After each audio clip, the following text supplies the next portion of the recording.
HDFC Top 20 Nifty 50 Equal Weight Index Fund NFO opens from 7th March to 21st March. ఈ NFO పీరియడ్లో మనకి ఒక్కొక్క unit 10 rupees ఉంటుంది. ఒక 10,000 మనం ఇన్వెస్ట్ చేసినట్లయితే మనకి 1000 యూనిట్లు మన ఖాతాలో జమ అయి ఉంటాయి. ఈ ఎన్ఏవి క్రమానుగతంగా 10, 11, 12, 15, 20 అలా పెరుగుతూ ఉంటుంది. ఫర్ సపోజ్ మనకి ఒక 1 ఇయర్ తర్వాత ఎన్ఏవి 20 రూపీస్ ఉందనుకోండి, మన దగ్గర ఉన్న 1000 యూనిట్లు into multiply 20 is equal to 20,000 వస్తుంది. కాబట్టి మన యొక్క 10,000 ఇన్వెస్ట్మెంట్ 20,000 అవుతుంది.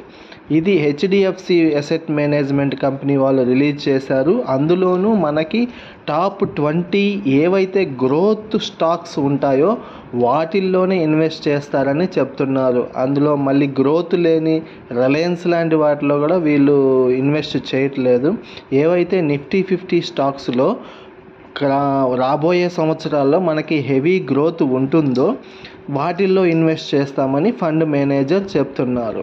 కాబట్టి దీంట్లో ఒక ఇన్వెస్ట్ చేయటం ఒక మంచి అభిప్రాయం లాగానే ఉంటుంది. ఎందుకంటే ఇప్పుడు మార్కెట్ కండిషన్లు కూడా చాలా సానుకూలంగా ఉన్నాయి. తక్కువ వాల్యుయేషన్స్లోనే మనకి స్టాక్స్ అన్నీ దొరుకుతున్నాయి. మనం ఇండివిజువల్గా స్టాక్స్లో పెట్టాలంటే చాలా అమౌంట్ కావాలి. కాబట్టి ఇట్లాంటి మ్యూచువల్ ఫండ్స్ని సెలెక్ట్ చేసుకొని అందులో గనక ఒకేసారి కానీ లేకపోతే నెల ఎంతో కొంత ఇన్వెస్ట్ చేసుకుంటూ ఉంటే మనకి మంచి రిటర్న్స్ పొందవచ్చు. దీని యొక్క రిస్కోమీటర్ కూడా వెరీ హైగా చూపిస్తున్నారు. ఎందుకంటే ఇది ఈక్విటీ రిలేటెడ్గా ఉంటుంది కాబట్టి, టాప్ 20 కంపెనీస్ కాబట్టి మనకి ఈ రిస్కోమీటర్ వెరీ హై ఉంది.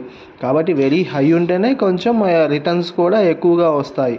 దాని గురించి ఎక్కువగా ఆలోచించవలసిన అవసరం లేదు. ఎందుకంటే మనం తీసుకుంటున్నది టాప్ 20 కంపెనీస్ మాత్రమే.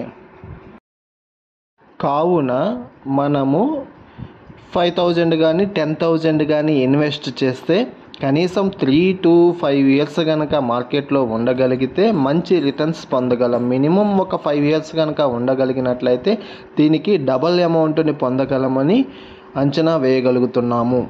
స్టాక్ మార్కెట్ పెట్టుబడులు రిస్క్తో కూడుకున్నవి కాబట్టి మీకు తెలిసిన ఆర్థిక సలహాదారుని యొక్క సలహాలు సూచనలు తీసుకొని మాత్రమే ఇన్వెస్ట్ చేయగలరు అని ఆశిస్తున్నాము. Thank you for watching this video. Thank you for watching this video.